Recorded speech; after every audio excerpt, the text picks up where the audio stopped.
Class 10th science sample paper 2021 term 1 का question number 3 है। जैसा कि आपको फिगर में देखने को मिल रहा है, मेटल जो है वो डाइल्यूट एसिड के साथ कंबाइन कर रहा है, मेटल सॉल्ट और गैस का फॉर्मेशन कर रहा है। ठीक है, तो यहाँ पे हमें क्या दिया हुआ है, रिएक्शन दिया हुआ है कि मेटल रिएक्शन किया डाइल्यूट एसिड के साथ, जैसा कि आपने देखा था क्वेश्चन नंबर 2 में भी, इससे प्रीवियस वाले क्वेश्चन में भी ऐसा ही कुछ था। और वहाँ पे जो गैस दिया था वो गैस का नाम क्या होगा, बिल्कुल हाइड्रोजन गैस है।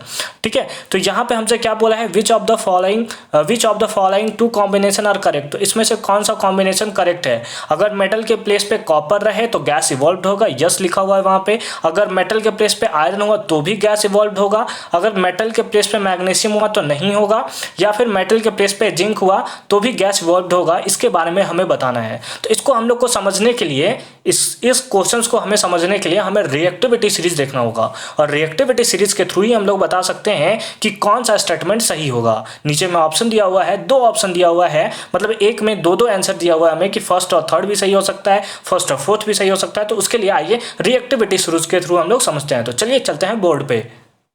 तो चलिए सबसे पहले हम लोग इसका रिएक्शन समझते हैं। क्या है, मेटल जो है वो डाइल्यूट HCl के साथ रिएक्शन करता है। ठीक है, किसके साथ, डाइल्यूट HCl के साथ रिएक्शन करता है। तो आपको पता है यहाँ पे क्या लगेगा, बिल्कुल डिस्प्लेसमेंट रिएक्शन। डिस्प्लेसमेंट रिएक्शन ऐसा रिएक्शन होता है जिसमें more reactive element less reactive elements को उसके कंपाउंड से उसे डिस्प्लेस कर देता है। तो यहाँ पे क्या बनेगा, यहाँ पे बनेगा मेटल क्लोराइड, और उसके साथ साथ हाइड्रोजन गैस डिस्प्लेस हो जाएगा या फिर यहाँ से इवॉल्व हो जाएगा। एक ऐसा है मेटल क्लोराइड। मेटल क्लोराइड कैसा होता है, तो बिल्कुल एक सॉल्ट होता है, सॉल्टी होता है नेचर में।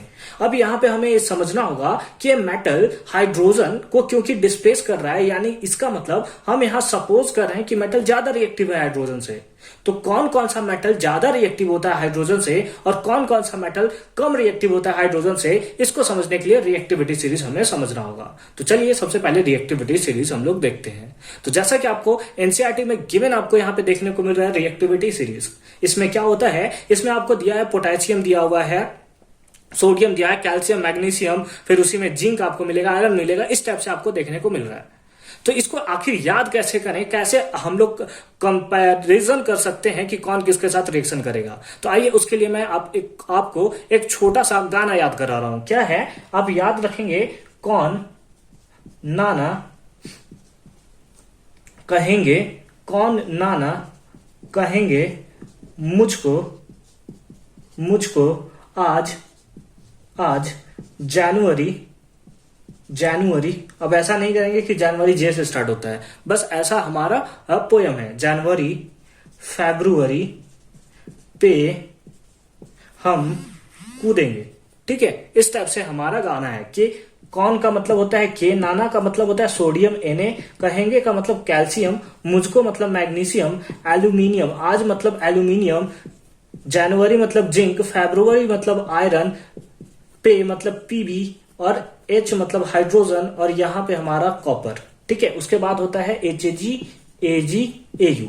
ठीक है, तो जैसे जैसे हाइड्रोजन के आप ऊपर जाएंगे, हाइड्रोजन के जैसे जैसे आप ऊपर जाएंगे, इसका रिएक्टिविटी जो होता है बढ़ता चला जाता है। मतलब ये हाइड्रोजन से ज्यादा रिएक्टिव है, और जो ज्यादा रिएक्टिव होता है वही क्या करता है, हाइड्रोजन को डिस्प्लेस कर सकता है। जो नीचे आपको देखने को मिल रहा है सब नीचे है हाइड्रोजन से, तो ये जो है वो रिएक्टिविटी इसका हाइड्रोजन से कम है, यानी कि ये डिस्प्लेस नहीं कर पाएगा। तो अब चेक करोगे, ऑप्शन पहला में है कॉपर। तो कॉपर मेटल है। ठीक है, तो अगर हम लोग ले लें मेटल में M, ठीक है, चलिए यहां पे ले लेते हैं, मेटल में M है, ये HCl के साथ रिएक्शन किया, क्योंकि मेटल के प्लेस पे कौन दिया हुआ है हमें, फर्स्ट में कॉपर दिया हुआ है। तो कॉपर HCl के साथ रिएक्शन करेगा, तो क्या H को डिस्प्लेस कर पाएगा, H को इसके कंपाउंड से डिस्प्लेस नहीं कर पाएगा, नहीं कर पाएगा। क्यों, क्योंकि हाइड्रोजन से कम रिएक्टिव है। तो क्या यहां से हाइड्रोजन हम लोग का निकल सकता है, नहीं निकलेगा, क्योंकि रिएक्शन तो होगा ही नहीं, कॉपर तो लेस रिएक्टिव है। लेकिन दूसरे वाले में चलें तो यहां पे हमें दिया गया है आयरन, दैट इज Fe, तो बिल्कुल यहां पे हमारा जो है वो हाइड्रोजन गैस निकलेगा। क्यों, क्योंकि आयरन जो है HCl को डिस्प्लेस कर देगा, और क्या फॉर्मेशन करेगा, FeCl2 का। ठीक है, नेक्स्ट में है मैग्नीशियम।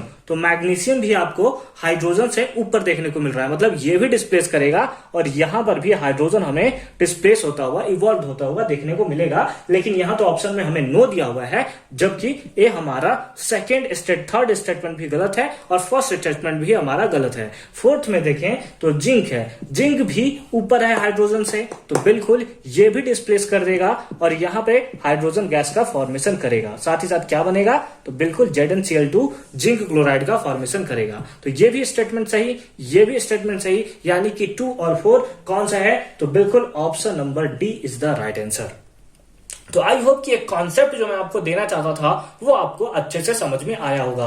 अगर अभी तक आपने प्रीवियस वीडियो नहीं देखा है तो लिंक डिस्क्रिप्शन में है, साथ ही साथ आने वाले वीडियोस भी वहीं अपलोड किए जाएंगे, तो फटाफट से आप उसे देख लेंगे। मिलते हैं नेक्स्ट वीडियो में, तब तक के लिए अच्छे से पढ़ाई करते रहिए। All the very best.